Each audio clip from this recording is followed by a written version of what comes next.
भैया लड़का कहा था नैन छुरी से कटारी हो गई, रूप के दुनिया पुजारी हो गई।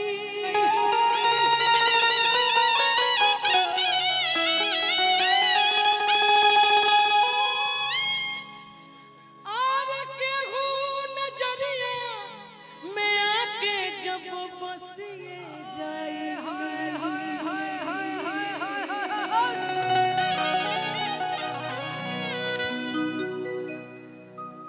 तब बुझी हो कि प्रेम के बीमारी हो गई।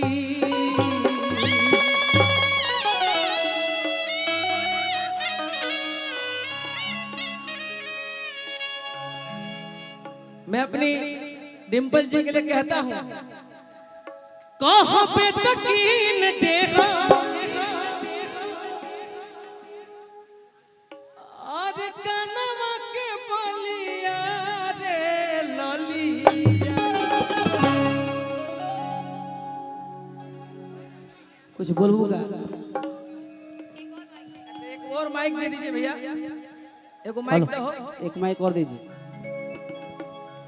आज रिकॉर्डिंग डांस होगा, बताइए किस पे?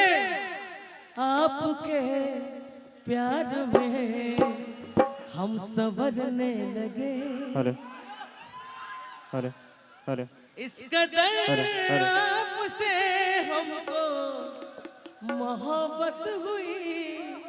यानी कीबोर्ड के कोड दे भैया, लाइनें कट गई बा, हमारा पर कटेला, हमारा पर लाइन कट जाई, मंच फंस जाई, टेंट गिर जाई। ई खास तौर से विशाल गगन व्यास तो होला। अच्छा ये हेलो हेलो हेलो, और कीबोर्ड का लाइट दीजिए उधर।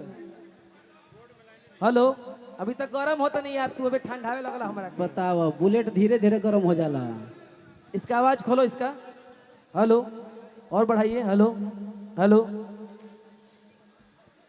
आप बहुत अच्छा गाना गाते हैं, ये तो मैं ये सब जानते हैं, बट आपने जब गाया ना मंगल भवना मंगलहारी, मेरे रोंगटे खड़े हो गए सीरियसली। मतलब भगवान में शक्ति तो है, जय बजरंगबली। और आप बहुत अच्छा गाते हैं। मेरे बहुत पुराने मित्र हैं, बहुत लोगों को नहीं पता है, बट आपकी गायकी की मैं बहुत बड़ी फैन हूँ। आप जितना अच्छा गाते हो ना, उतने ही अच्छे इंसान हो। हाँ, थोड़ा बहुत नोक झोंक हो जाता है हम लोग के बीच में देख रहे हो ना, मतलब क्या है। हो गए हो भैया, हो गया भैया। देखा हो कीबोर्ड के लाइन दो तो निधि मास्टर दो, हमारा पे गबड़ा ला, हम जानत नहीं। सर जी केहू जनरेटर बंद कर देला, केहू तारे काट दी, कबो लाइटे गिर जाई। ऐसा एंट्री होला के बादे होला। भतार छाप हम लोग है ना, भतार छाप ये सब जगह नहीं मिलेगा। दो हो भाई दो, कुछ बोली हम। दिल का दर्द छुपाना कितना मुश्किल है। मेरे टाइम धोखे वाला ही क्यों सब आता है शायरी, प्यार वाला भी बोलो ना। कुछ बोलो ना आप, मुझे प्यार वाला बोले। हाँ। नजरिए हया हो, नजरिए कया हो, नजरिए हम मौत, नजरिए सजा हो, नजरिए नजर के नजर से मिलावेला, और नजरिए के मारल के हो बचिए ना पावे।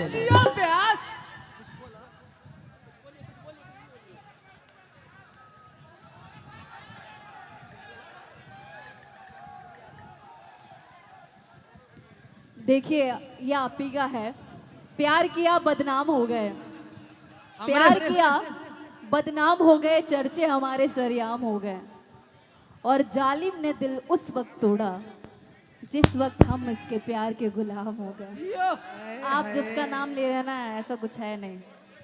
ये देखिए, ये सभी कलाकारों के लिए एक समान है, ये सभी कलाकारों के लिए एक समान है। सब कलाकार का ये सेवा करती हैं और बहुत आदर सम्मान मिलता है, इसमें कोई दिक्कत नहीं है। एक दोस्ती मित्रता बना है, हम लोगों में प्यार बना है, उसको बना के रखना है। हो गया भैया, हो गया। रिस्पेक्ट सबसे बड़ी चीज होती है। अरे आई लव यू दिखाइए दिखाइए, कोड दिखाइए भैया।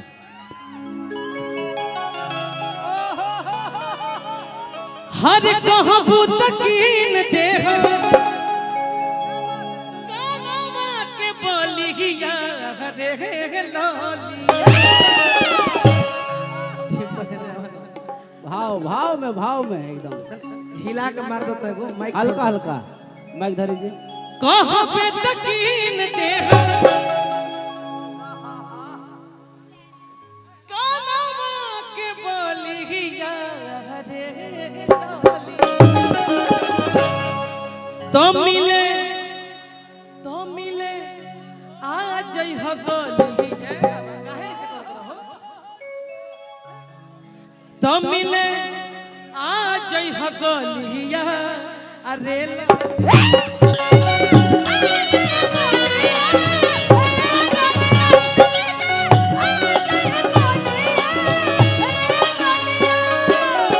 कहबे तकीन देह कहबे तकीन देह कनवा के बलिया रे लली।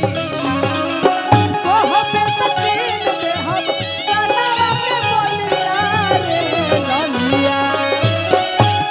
ये देखिए गायक तो है ये है। हाँ जी अब ये नेताजी बनने वाले हैं। एकदम। तो नेताजी के पास माल का कमी नहीं है। तो धनंजय जी की तरफ से पुरस्कार आ रहा है। हार्दिक हार्दिक अभिनंदन बंदन है। दिल से धन्यवाद है आपको। धन्यवाद है। कहबे तकीन देह कनवा के बलिया रे लली। मिले आ जई ह गलिया रे लली।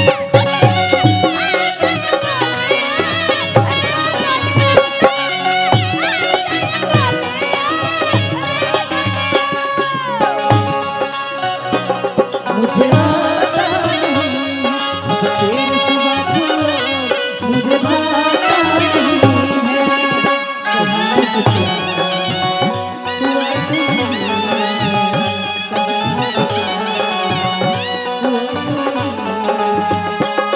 तुझे ना देखूं तो चैन मुझे आता नहीं है। अब तेरे सिवा कोई मुझे आता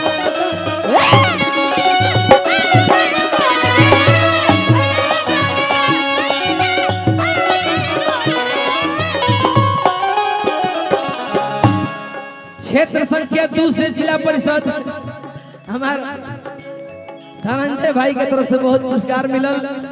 माई से यह विनती करब कि रउआ विजय होई, विजय के माला पहरी और खूब आगे बढ़े। बड़ा मशहूर होटे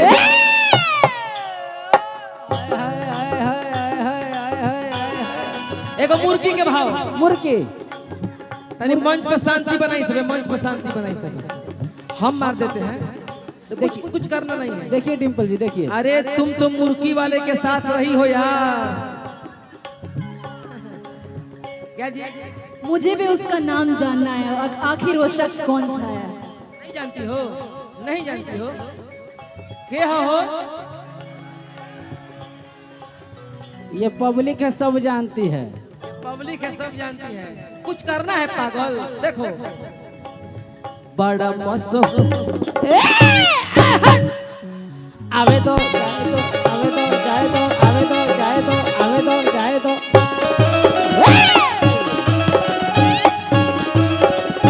आए हाय आवे दो जाए दो आवे दो जाए दो आवे दो जाए दो जाए दो जाए दो जाए दो। आए हाय हाय जाए दो जाए दो जाए दो जाए दो जाए दो जाए दो। बड़ा मशहूर होते सिवान के पानी पियते निखर जाई डिम्पल तोर जवानी।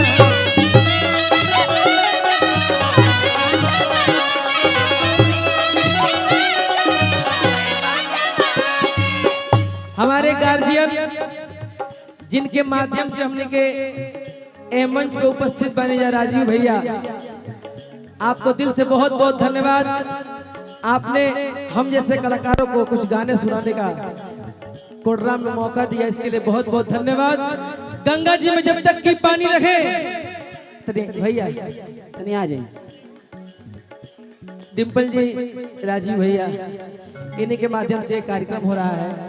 गंगा जी में जब तक की पानी रहे, चांद सूरज में जब तक की रवानी रहे, गंगा जी में जब तक की पानी रहे, चांद सूरज में जब तक की रवानी रहे, अपना साईं बाबा से विनती करो तानी हमरा राजीव भैया के तब तक जिंदगानी रहे। क्या बात है, क्या बात है। एक बार ताली का आशीर्वाद दे दो भैया। तब मिले आ जय गोलिया,